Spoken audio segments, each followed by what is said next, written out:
अब second point में ही एक और पॉइंट आ जाता है, इसको ए नाम दे देते हैं, जो कि है कि स्पिन ऑफ इलेक्ट्रॉन्स। ठीक है, स्पिन मस्ट बी अपोजिट। जैसे कि हमने देखा कि इलेक्ट्रॉन्स क्या होने चाहिए, हाफ फिल्ड होने चाहिए, वैसे ही स्पिन भी इलेक्ट्रॉन का कैसा रहना चाहिए, अपोजिट रहना चाहिए। सेम स्पिन के, देखो हमने हुन्स रूल में बहुत अच्छे से पढ़ा था कि भाई कौन सा क्या फिल होता है, सेम क्या कहते हैं, सेम स्पिन के एक ही एनर्जी शेल में नहीं आते हैं। ठीक है, तो यही सारी चीजें हमें यहाँ पे भी ध्यान रखनी है कि अपोजिट स्पिन होना चाहिए और क्या होना चाहिए, हाफ फिल्ड होना चाहिए, तभी ओवरलैप होगा। ठीक है, सेम स्पिन के नहीं आते ना एक एनर्जी शेल में, नहीं आते, अपोजिट स्पिन होना चाहिए। तो वैसे ही अगर देखा जाए तो क्या ये दोनों बॉन्ड बना सकते हैं, तो भाई ये सेम स्पिन का है, ये अपवर्ड है, ये भी अपवर्ड है, तो क्या ये बॉन्ड बनाएंगे, तो ना भाई ना, नहीं बनाएंगे।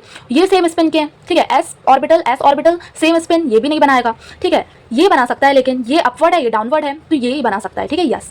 और फिर ये देख लेते हैं, तो ये भी अपोजिट स्पिन है, तो ये भी बॉन्ड बनाएगा। ठीक है, ये भी कोवलेंट बॉन्ड बनाएगा, मतलब कि स्पिन अपोजिट होना चाहिए और हाफ फिल्ड होना चाहिए।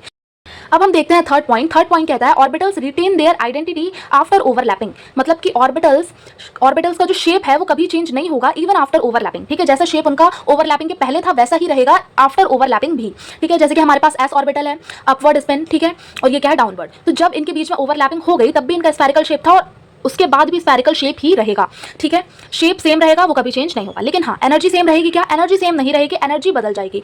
पहले ओवरलैपिंग के, मतलब कि ओवरलैपिंग के पहले जब ये अलग अलग थे तब इनकी एनर्जी हाई थी और ओवरलैपिंग के बाद इनकी एनर्जी कम हो जाती है। ठीक है, ये याद रखना है। की पॉइंट्स पे आ जाते हैं। सबसे पहला पॉइंट ये है कि अगर एक अनपेयर्ड इलेक्ट्रॉन है तो एक बॉन्ड बनेगा, दो अनपेयर्ड इलेक्ट्रॉन है तो दो बॉन्ड बनेंगे, वैसे ही तीन के साथ तीन बॉन्ड और चार के साथ चार बॉन्ड।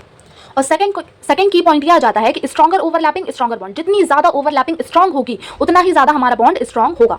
थर्ड पॉइंट आ जाता है एनर्जी रिलीज।